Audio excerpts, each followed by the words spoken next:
Welcome to The Human Experience, a podcast about the stories we live out every day and the importance of championing the vulnerability and courage of the storyteller. I'm your host, Jennifer Peterkin, and it was through my own lived story of experiencing domestic violence that this podcast was created. By traveling the globe and interviewing each guest in person, I am convinced now more than ever that stories have the power to change the world.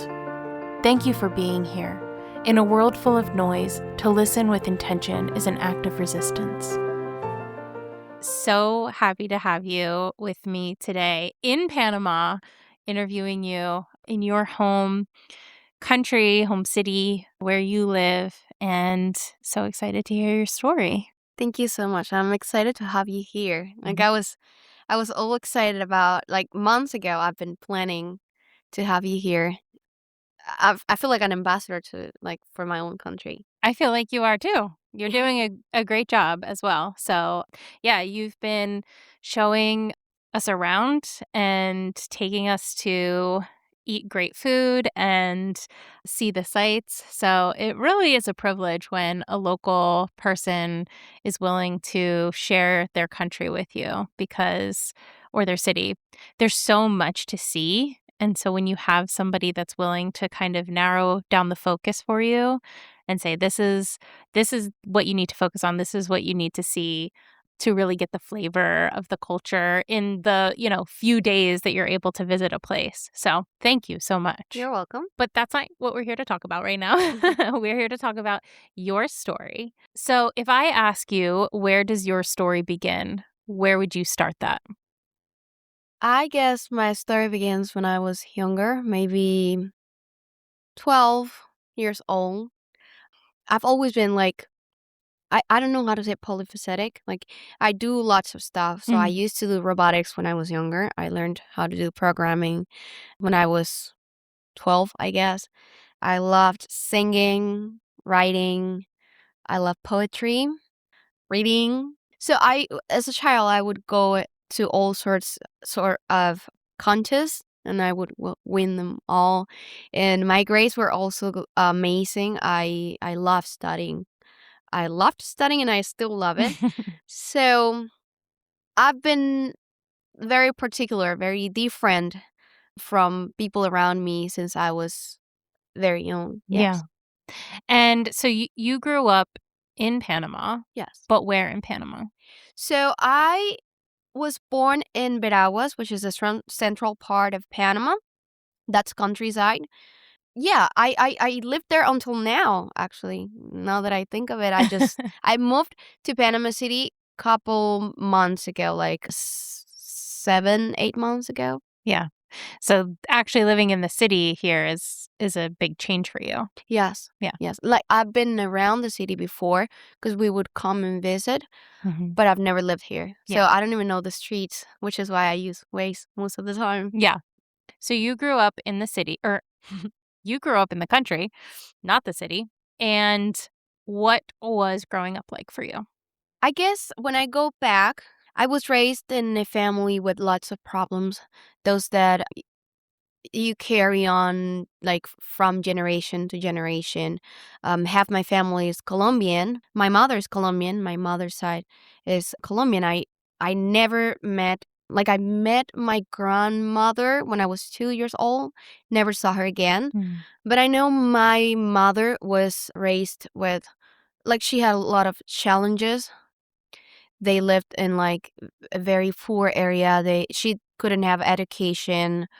Her mother wouldn't be around to take care of her. It was a difficult situation. So when she moved to Panama, she started a new life and she tried to do the best. But the thing about it is that you don't even notice when you're carrying, when you're repeating patterns. So physical abuse, emotional and verbal abuse is something that I grew up with, and it affected me a lot, and my brother too, my brothers.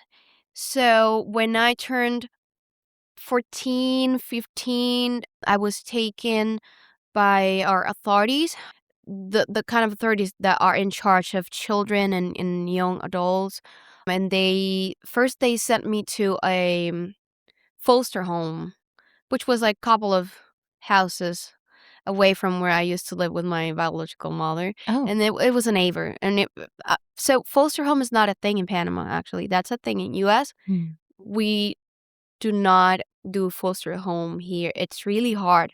Adoptions are not so common in Panama. But the judge she saw the situation and she was like, I need to do something. And a neighbor just said, well, I can take her. And she did. And that only lasted like a couple of months, like 3-4 months, honestly. But it changed my life completely. So I was living in the same town and same neighborhood, same everything. And at the same time, it was all different.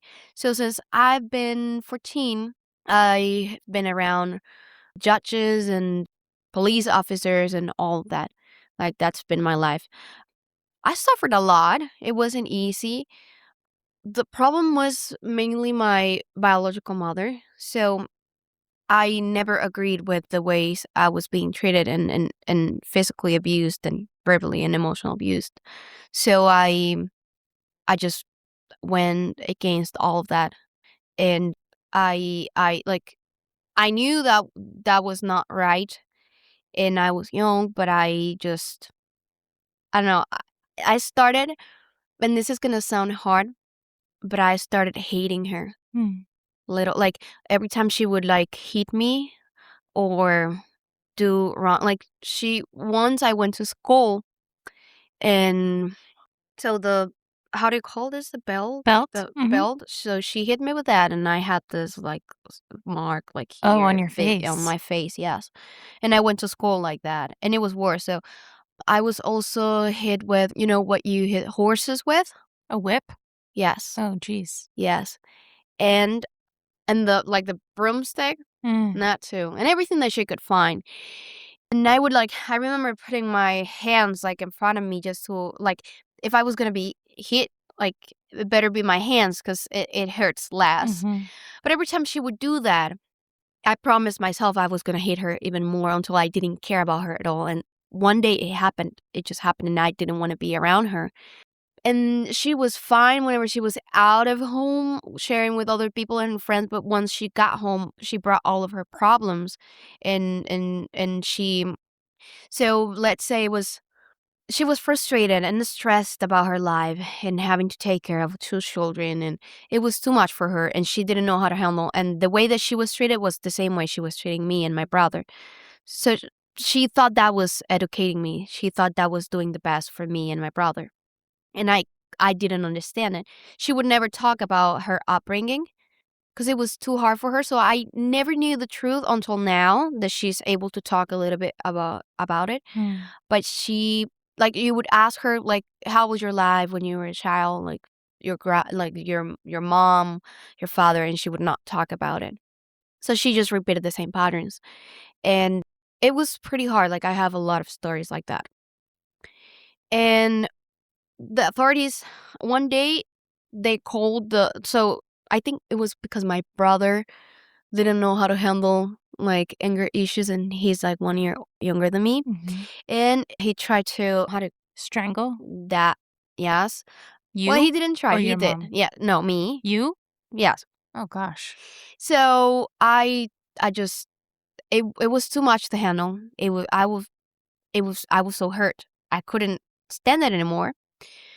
And they called the police. The neighbors called the police, and I was taken. And when I explained to the judge all the things that I was leaving in the situation, and I didn't want to know anything about my mother. Like, I remember that I didn't even call her my mother. She was just a stranger to me. And I Mm. would go to school and they would ask me about my mother, and I'm like, I don't know who you're talking about, Yeah. you know? And then they sent me to the foster home. So foster homes are not a thing, and this neighbor that offered to have me, they were not prepared to have someone. Like, the judge didn't do they should, like, check background and Yeah. all that. None of that. It was like easy way to go right there because I had an option and I didn't have much. Mm.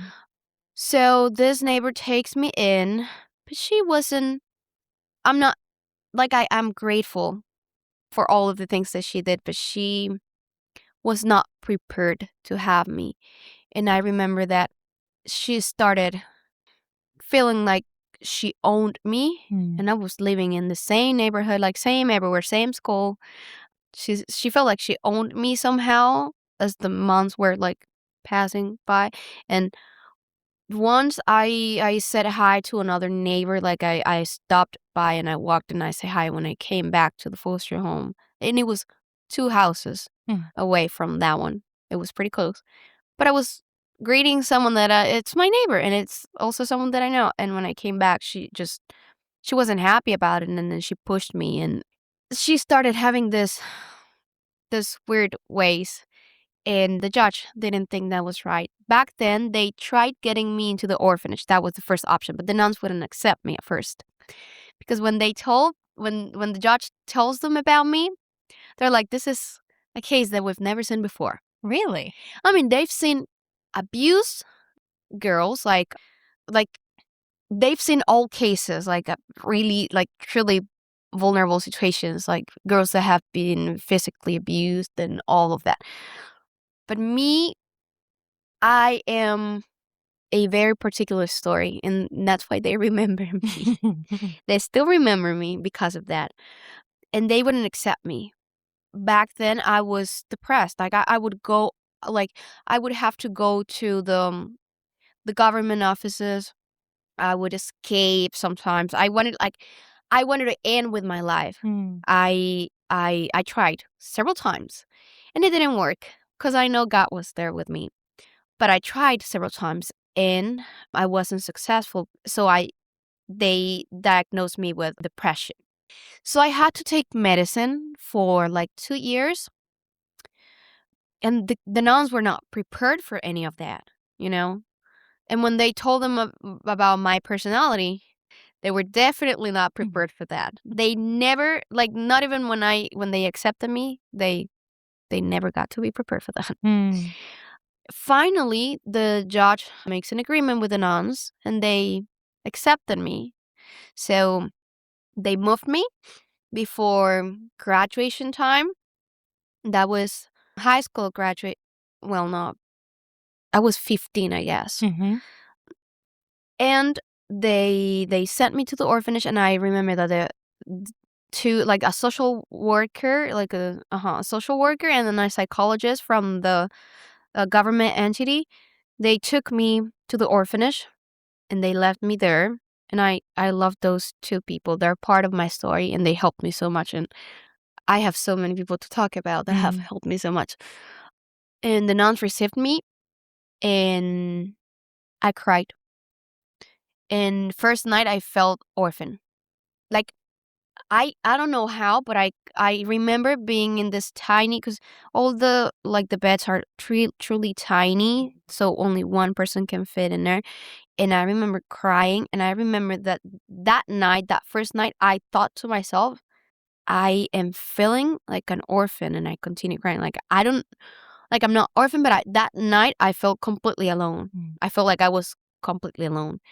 My faith was going through a really hard path, honestly.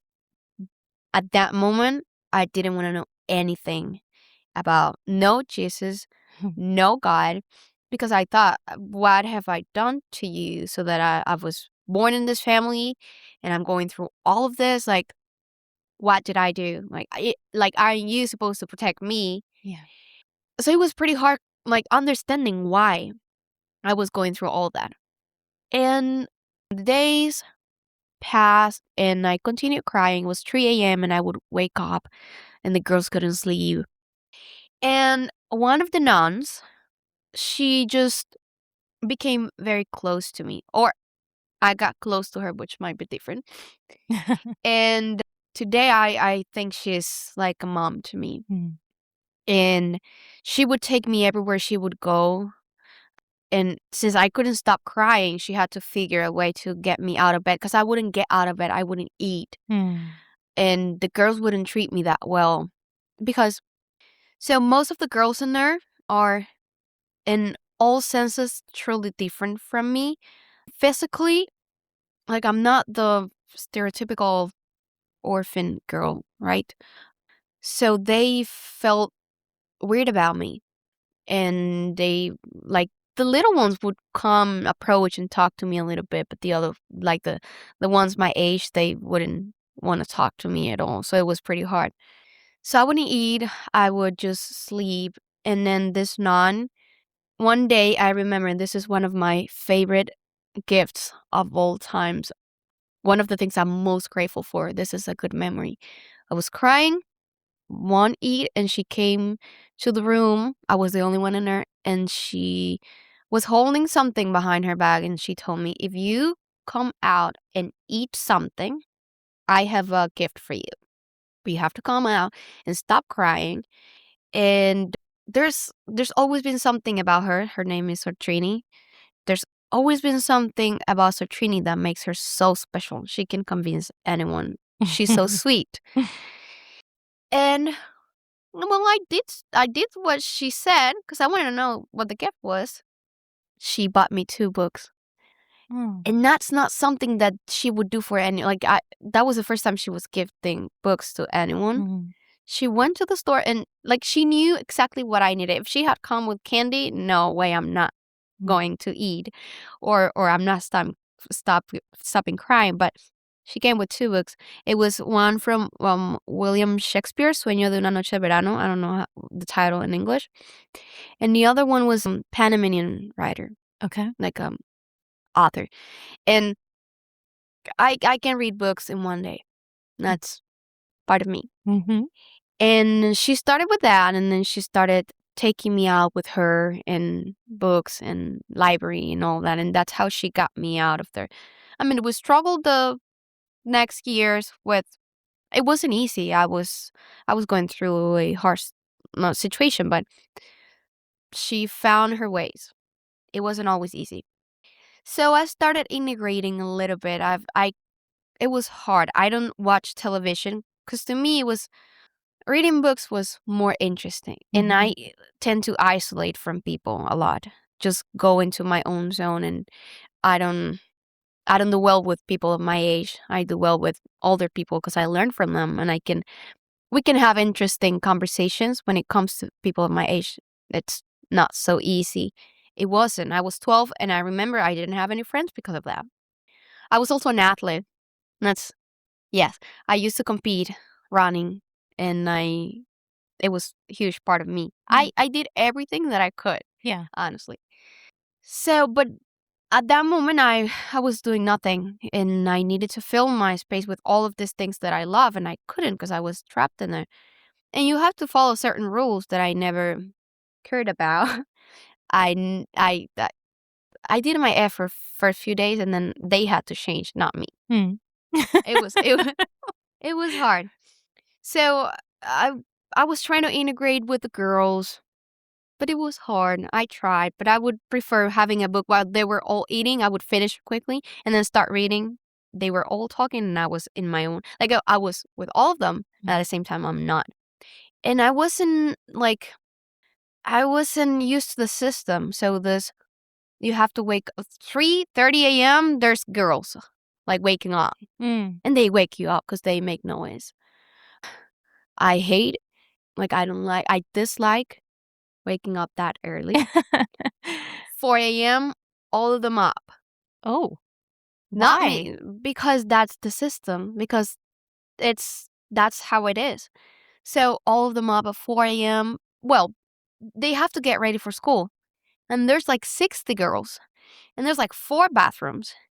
So, you know, so that we all have time to get ready. And that's the time that they must wake up. But not me. No, that wasn't me. And then you have to go to pray in the morning. And church was next to our dormitories. So there was no way of avoiding it. And I found a way to avoid it. Then praying before breakfast, then eating breakfast, then, going to school, taking the buses. When we were back from school, we would have to, like, eat lunch, pray. We couldn't sleep. We had to go straight to studying and doing homework. And then 6 p.m., Then we go take a shower, all of us. And then we do dinner time. And then you go to sleep and you go through the same routine. And if there's something that kills me, is routine. I cannot stand it.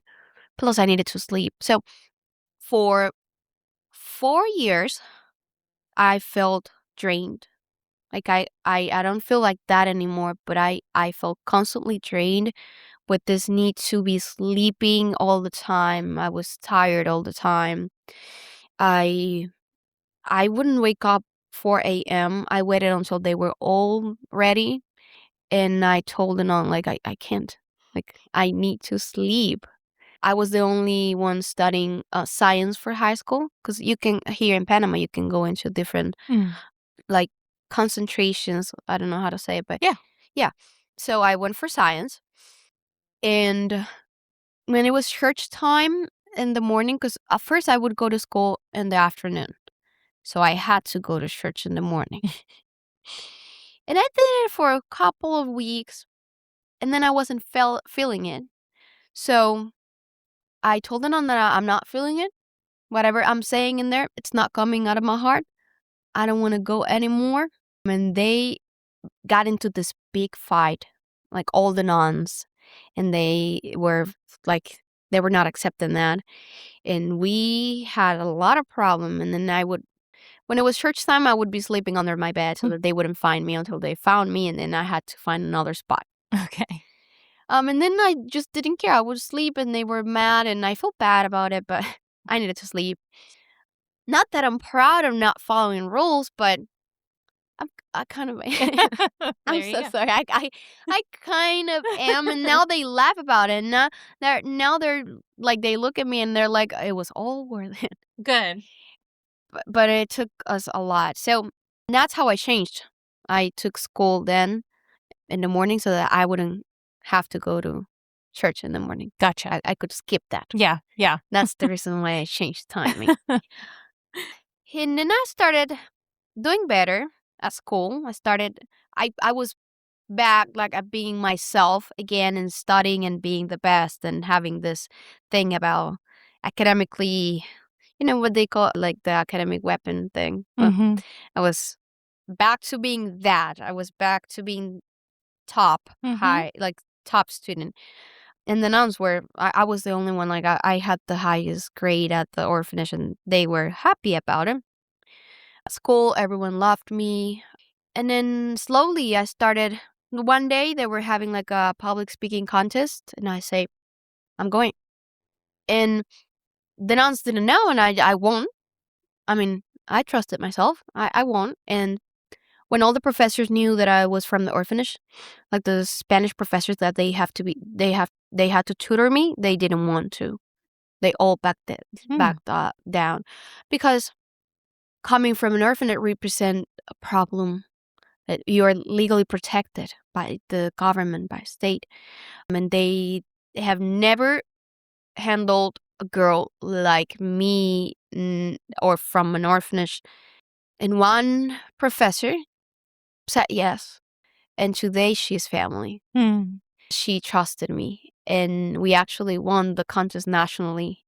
Amazing. And the nuns couldn't believe it. Like they were amazed. They went and they were crying. Like they were more nervous than I was. When I had to, like, because there's like this part that you learn what you're saying, and then the next part is they give you a topic and you just have 3 minutes and you have 5 minutes to talk about this topic, and it must sound really good in there Mm-hmm. in front of everyone on stage. And I went for it. Yeah. And they started supporting me on this. But I was the only one at the orphanage. So I started advocating. This is the part that they didn't like about me, that I would start talking, and whatever I didn't think was right, I would tell them, this is not right. I don't like this. You shouldn't do this. And they were the authority. They were the nuns, and I didn't care. So I told them that the girls should be allowed to participate in sports, dancing, whatever they wanted, if they had good grades, and I started advocating for it. And that's how it all started. And that's how massive change started at the orphanage. Mm. And then one day I started advocating for older girls being allowed to use makeup on special days. That was a fight. And the nuns had to turn everything around to make this happen. And they were seeing it works. They were having internal fights between them because not all of them were agreeing with it. Mm-hmm. But it was working. The girls were having better grades because they were forced to. If you don't have good grades, you cannot do sports, soccer, Mm-hmm. or whatever. And then they started singing, and I started my own theater group at the orphanage. Then I started my own mariachi group at the orphanage, Oh. and I started singing for Mother's Day. I would take the girls and me singing all to the government officials, and we would sing for them, and we would bring all this. Then I started my gymnastic class. I couldn't do like a lot. I hurt my back then, and I couldn't do much. I used to run and all that, but I could still teach the girls. So I would create this whole artistic scenario to receive people, and they would all participate in. And that's how I started blending in. You started And blending in by taking the lead and creating. yes, and that's how it is Yeah. most of the time. I take the lead and I create. Every time that I'm able to create, I try to make it I try to make magic happen. Yeah. But the nuns had a hard time because I was not like the other girls at all. I wasn't afraid to talk, to defend myself, and also defend the other girls if something wasn't right. Mm-hmm. And the story is not all pink. I didn't want to be at the orphanage. I wasn't extremely happy about being in there. I was sad. I felt alone. When it was Christmas time, New Year's Eve, whatever, we would all, like all the girls, we would all sit at the living room and cry all together. And I wouldn't stop crying and feeling alone. My favorite day for church was Sunday. The only reason it was my favorite is because that day, community could come, and I would see a lot of new people coming into church, and I didn't feel so alone. Mm. And I would always expect to see someone from my past, like family or someone, to come in and to feel somehow loved. That never happened. Not very often. So I felt alone most of the time. Yeah. But then I grew up. I had the best grades. I worked so hard to be perfect at everything. It was a big pressure. Still is. Yeah. Sometimes people expect a lot about from me. And yeah, that's how it was, like growing up for Yeah. me. Wow. So your brother stayed with your mom then? Yes. Okay. And you never lived with your dad? That wasn't an option for you? No. So my dad has been amazing all the time, but my dad didn't take good decisions. So he couldn't take care of me or my brother. Like economically, he couldn't, and he wasn't just prepared. Mm-hmm. So it wasn't an option. But he was the only one that was allowed, actually, and he would visit, like he would do anything to visit every 15 days, or Oh, wow. sometimes once in a month, or he would call. Like he was the only one that was actually very Consistent. consistent about it. Even if at first I was so hurt by my entire family because I felt abandoned by all of them, Yeah. and I didn't want to know about him or anyone else. But I remember him crying and suffering a lot, and he tried and tried and tried until I was like, well, we're stuck together. Um, and I remember he did fight for me. Like very few people have fought for me. He did. Hmm. So your dad fought for you, which is a huge deal. But, there were instances beyond his control that he couldn't take care of you by himself. Yeah. So you had mentioned foster care isn't a thing here. So it's basically be with your family or be in an orphanage. Is that the option? Yes. Very few cases. And is it because the government doesn't want to step in to separate families, or is it because, like, even when they need to, or is it because, like, culturally it's just not a thing to have a lot of families giving up their children? There are several factors. First, Panama is pro-family. Family is the base of society. It's the foundation, for society. So government is going to try to reunite Mhm. kids with their family, even if the situation is bad. They're going to try, unless it's really, really bad, which is mostly what is the case for most of the girls at the orphanage. Hmm. Panama is not a place for people adopting or being a foster home. They can barely survive themselves. They like most of our people don't make enough money, so they can barely take care of their own family. So no, people don't offer to have these kids at their home. It's truly rare. And our authorities try to prevent. So there's certain risk about giving kids to people that are not their family. Sure. If something happens, it's their fault, and it's a big deal. Panama is a tiny country.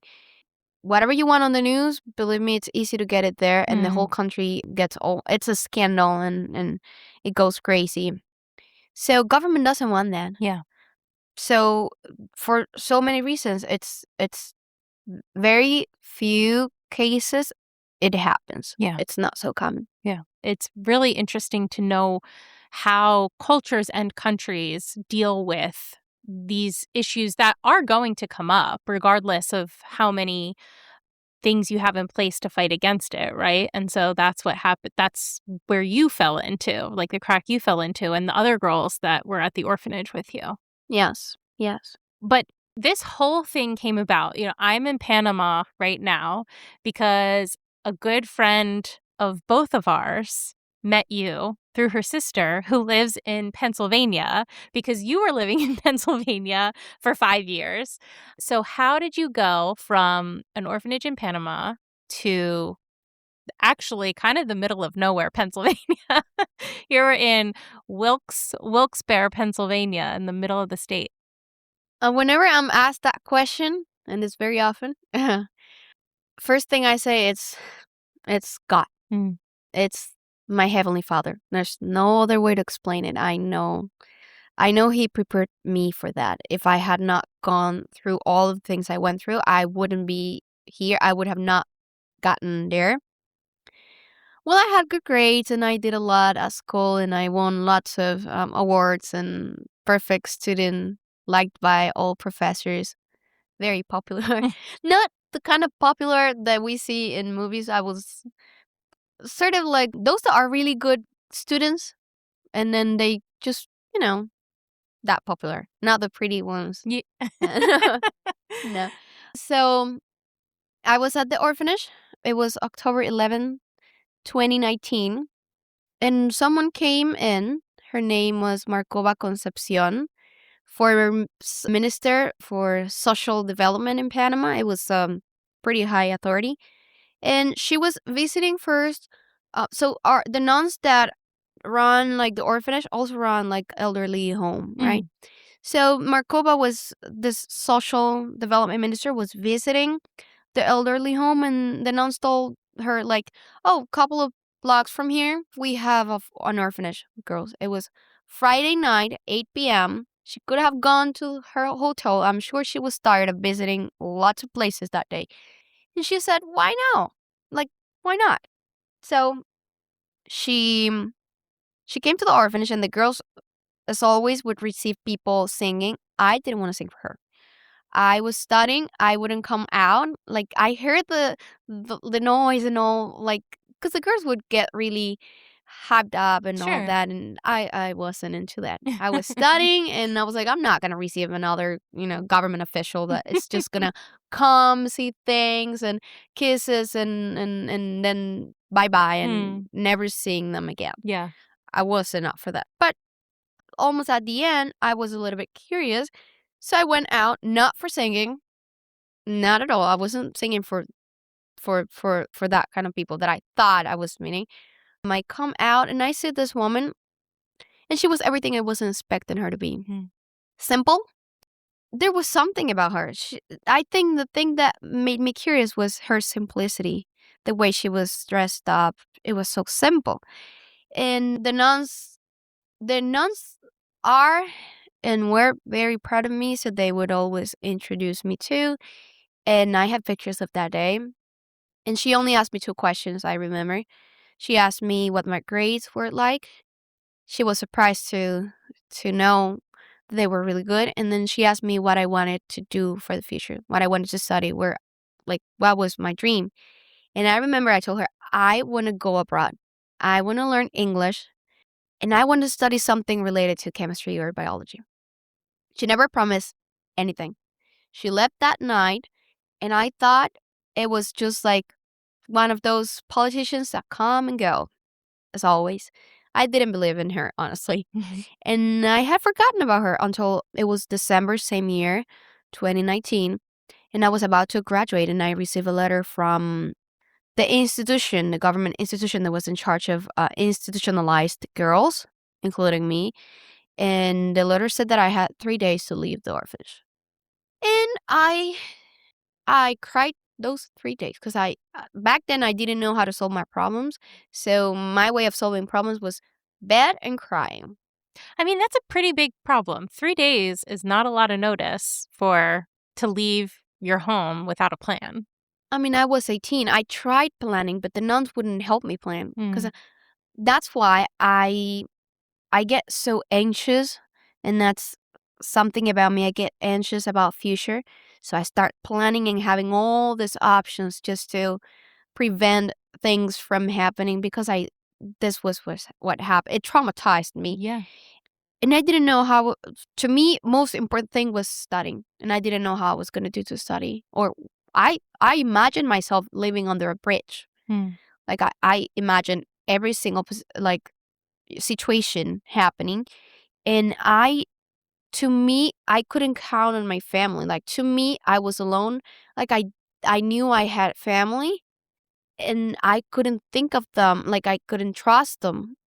I I would not go back to them.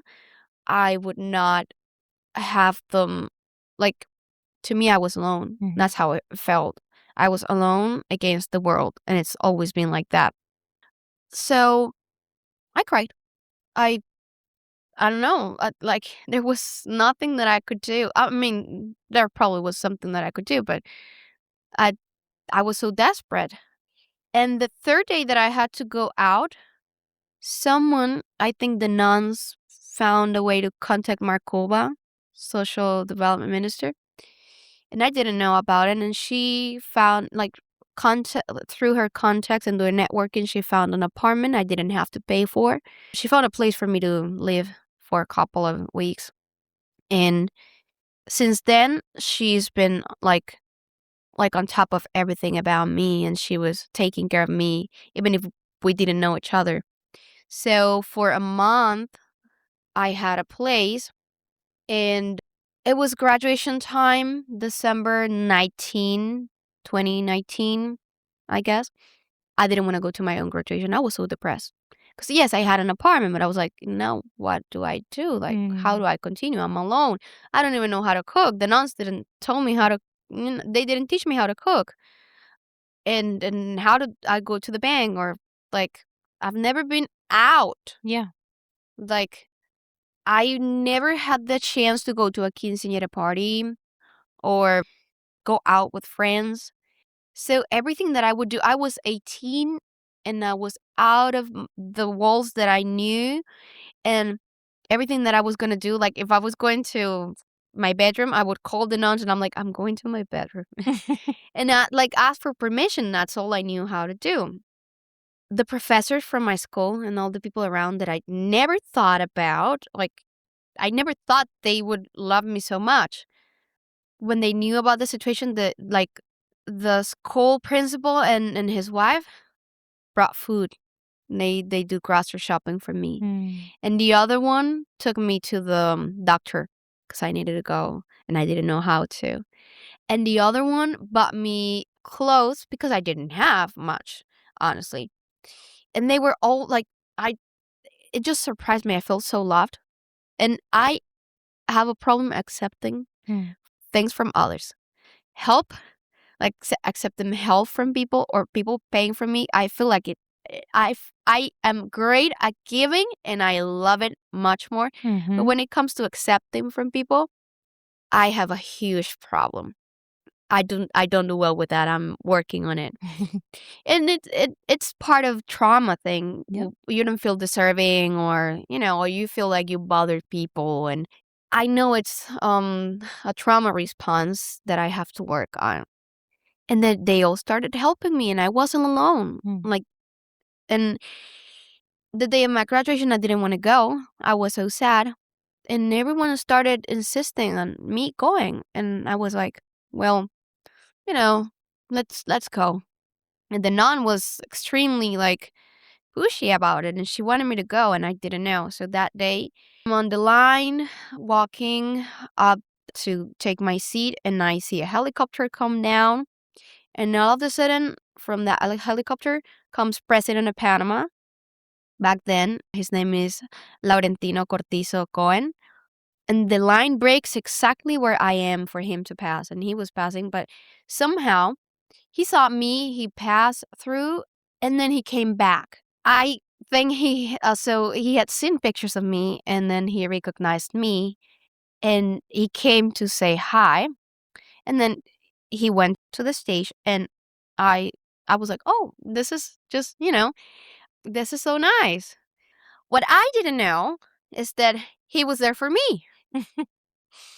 So turns out he had gone there for me and I didn't know. And they called my name on stage to give me my diploma, but that wasn't the order. Like I was supposed to wait for a few people because I had really good grades, but I wasn't valedictorian, so I wasn't supposed to go first.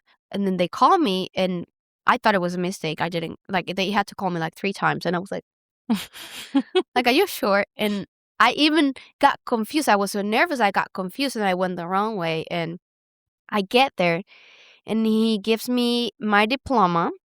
He gives me full scholarship, and he announces full scholarship in front of the whole school, more than 1,000 people. And he tells me that from that point on, he was going to be my family.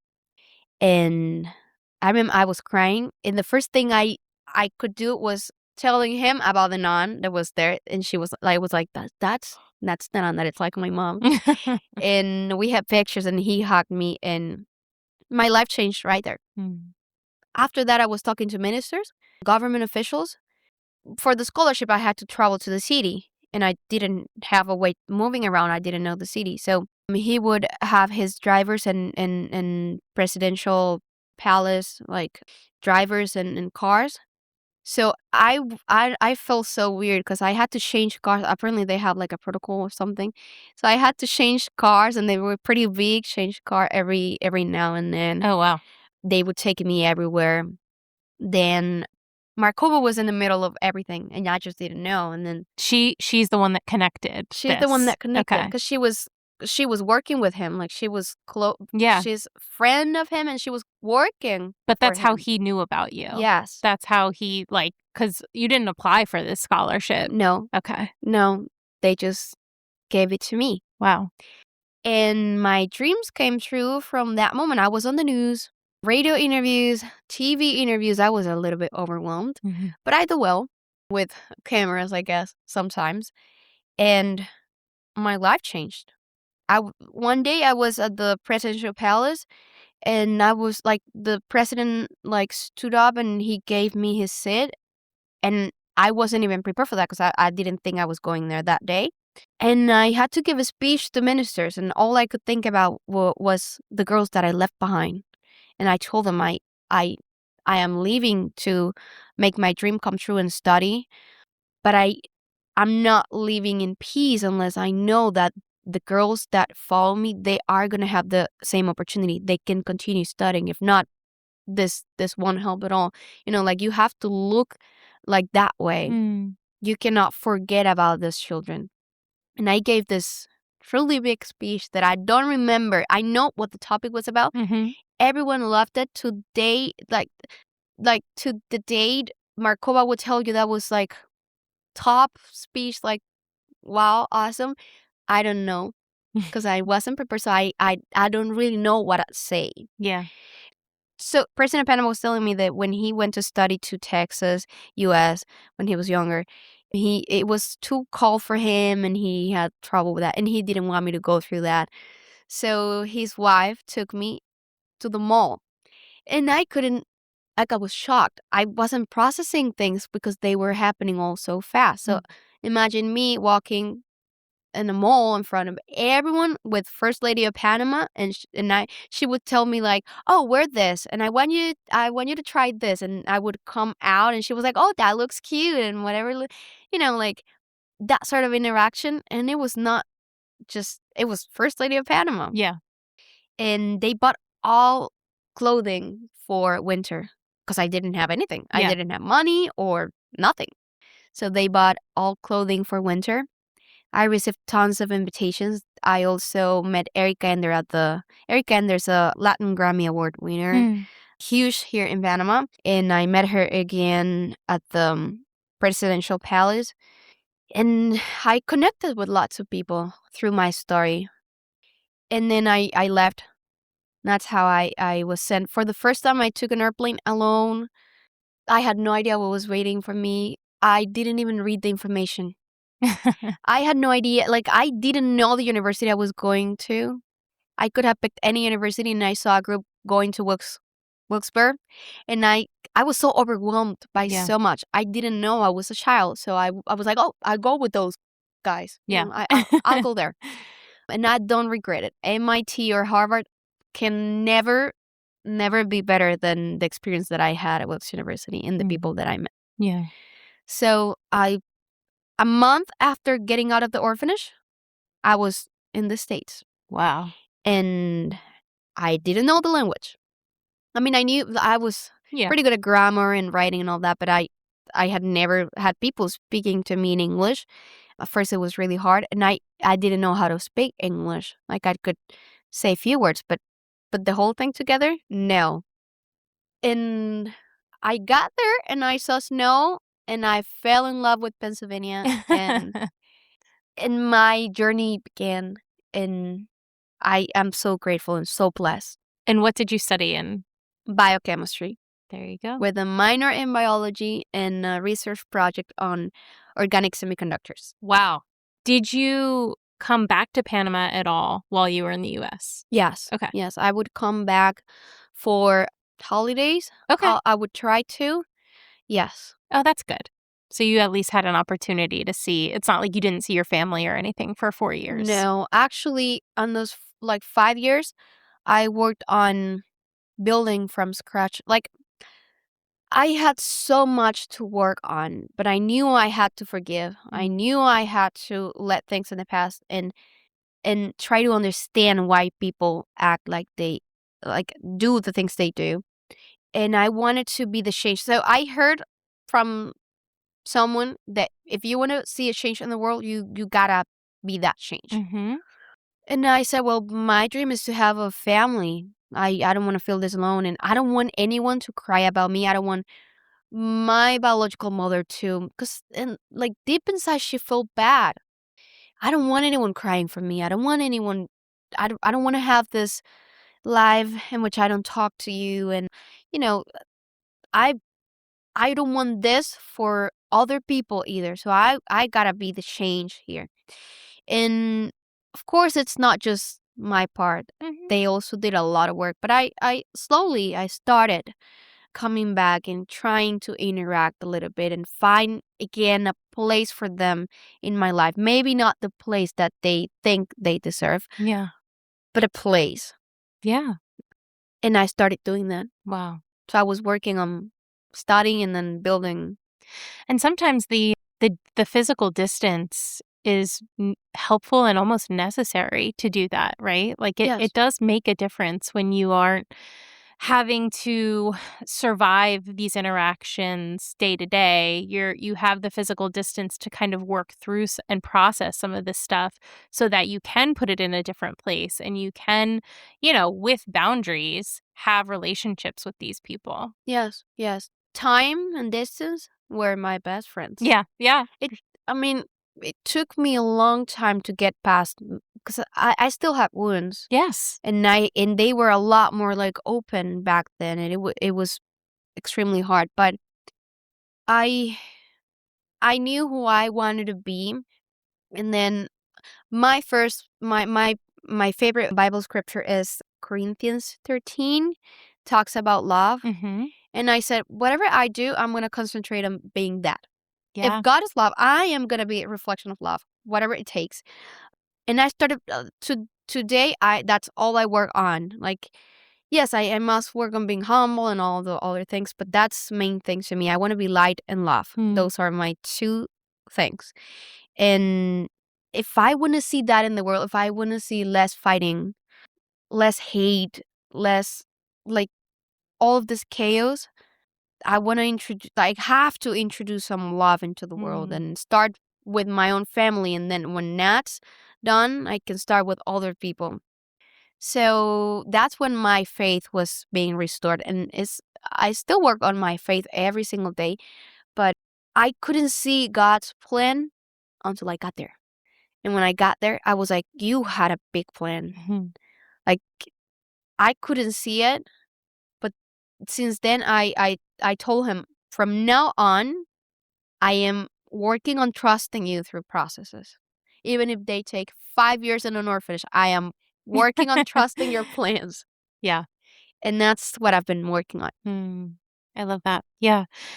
It is a process. And, as somebody that has faith as well, I think that our faith should constantly be evolving because God is, you know, way bigger than our understanding can comprehend. So as we learn new things, we should be applying that to what we know about God and the character of God, and God is love and all of those things in Corinthians. Patience, kindness, goodness. So you are in the United States, you're studying, you're going to college. What did you do after college? You mean, When did you go to New York? oh, okay. So while I was in college, I also concentrated on being the best student I could. Mhm. Markova, again, she never left my side. Today, she's one of the most important people in my life.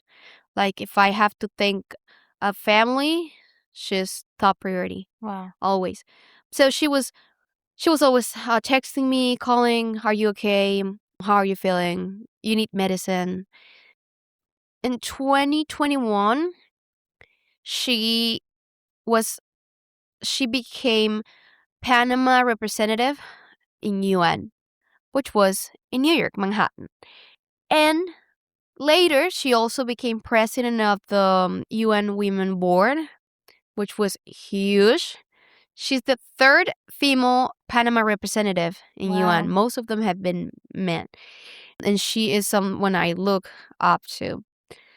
And she was working there. And first, she called me for Thanksgiving once. And she was like, we live 3 hours away from each other. You want to come? I'm alone. We can go around and whatever. And I took a bus to New York. First time I take a bus in US, because I wouldn't go out of campus, Yeah. honestly, never. So I go to New York and she's working there, and actually I didn't finish school and then went to work with her. During my vacations, I went to UN to work with her. Mm. So I met lots of ambassadors. I met about Agenda 2030, and I would go to the meetings. And I remember once she didn't tell me, and I was so badly dressed up. And oh my God, I learned my lesson there. And we went around New York. I lived in there with her for a couple of months, helping. And then I would always go back and visit her. That's awesome. like unbelievable experience. I was there and I couldn't believe it myself. Like I'm like UN, and Yeah. I'm not like outside like visitor. I am in. Yeah. Like I am meeting the ambassadors. Like I couldn't stop. Like to the date, I cannot stop being grateful. Like so, yesterday I was grateful. Like I was so shocked that yesterday I finally had time to realize you are here. And to me, it's just a major blessing. Hmm. I think your story has a lot to it, and there's a lot of things that people can take away from it.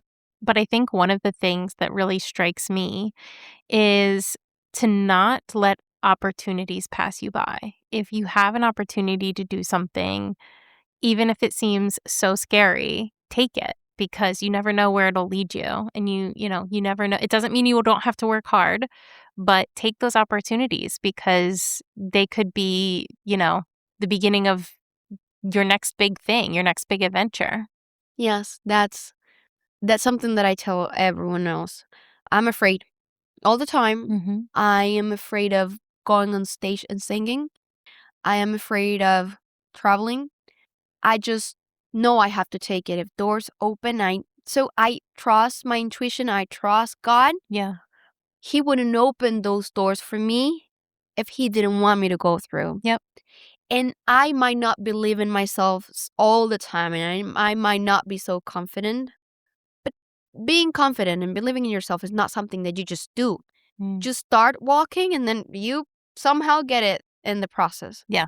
So I take all the opportunities, and I believe that I believe that my Heavenly Father has promised lots of things to me, and I just whatever door I see opens for me, I go through. And if they're not meant for me, they will close right away. Yep. And I'll know it's not failure, it's redirection. Yeah. Amazing. I love it.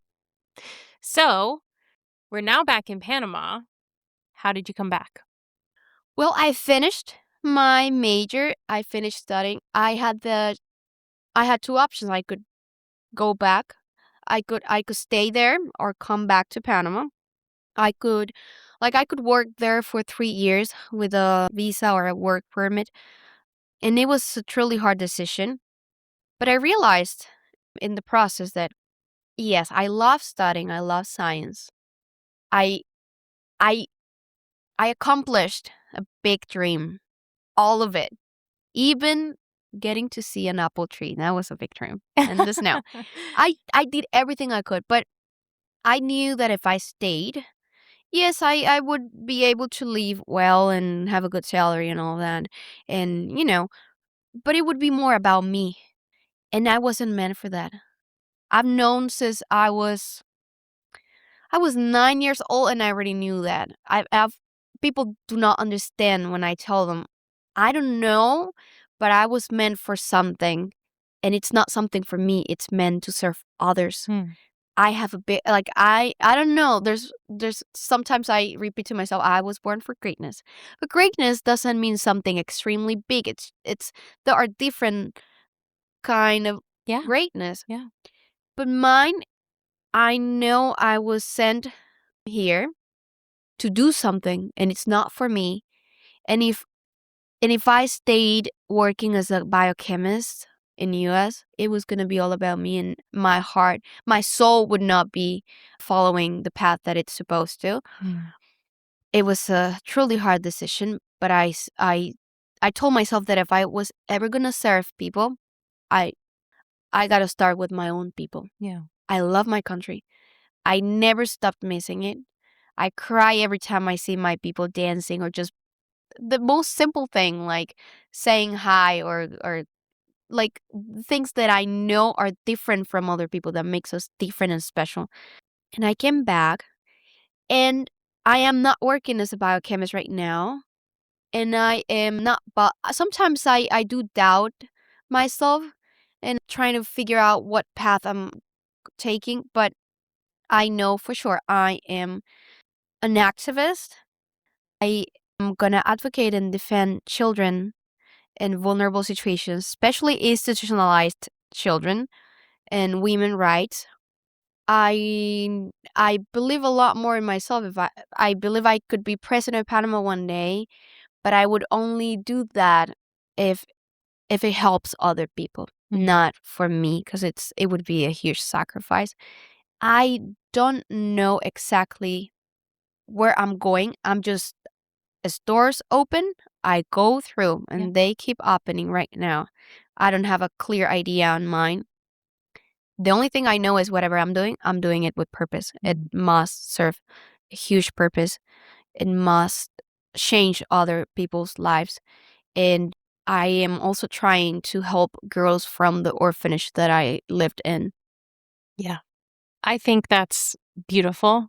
I don't think you have to or are even supposed to have it all figured out. I think, you do kind of just have to take it a step at a time because otherwise it would be too overwhelming. Like if you were to tell your 12-year-old self what you have gone through and accomplished, I'm sure you would have been like, there's no way. That wouldn't happen because we can't see the trajectory of our growth, right?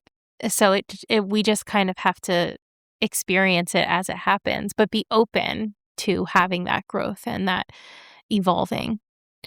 I mean, yes, sometimes I'm not gonna lie, it's frustrating Yeah. because I had a dream my entire life and I was going for that, but I got it. Mhm. And then I'm like, okay, then what What's do I, next? yeah. Yeah. And since like before I had a north, it wasn't clear, but Mhm. I had a north. Right now, I have so many things that I could do. Like I would love to get into music.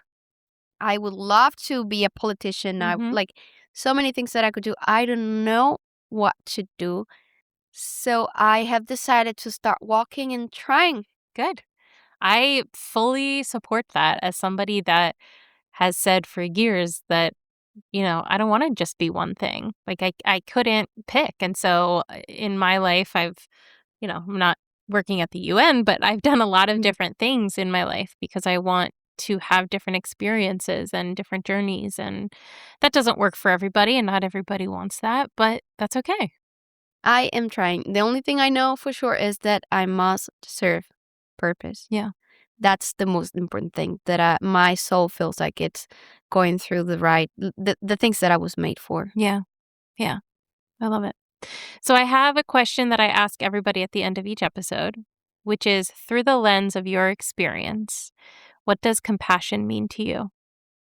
Let me try to find my own words.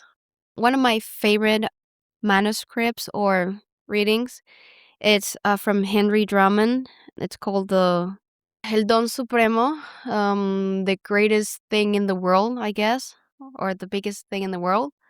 And he talks about love, and he defines love as a spectrum, like light. Have you heard about putting light through a prism? Mhm. And light is composed of a lot of things, and all of those things together make light. Same way with love. Love is the major of all virtues, even a lot more. I guess in the Bible, it's described as a lot more important, not important, but as bigger than faith and hope, if I'm not Yeah, the mistaken. greatest of these is love. Yes. Yes. So I think compassion is just part of the spectrum. Mm. It's just one of the virtues that when you put together with all of the other things that you can practice every single day, it creates love. So to me, compassion is looking at people, even if they have hurt you, looking at the child inside of them, Mm. looking at the wounded spirit, looking like seeing through them. I know we cannot excuse people for what they do, but like compassion is loving no matter what, not receiving anything back, not expecting anything back. And I have couple of people even from abroad that I love that way, purely unconditional. To me, compassion is my people. Every time I see my own people in the streets, kids, in very vulnerable situations, having compassion for what they're going through, but also having compassion for the people that we think are doing great, and they're not. They have empty spaces. They might have a house and they might be economically fine, but there are empty spaces inside them. So compassion is just one of the virtues that, when put together with all of other things, it makes love, which is the greatest of all virtues, the greatest of all gifts. It's God.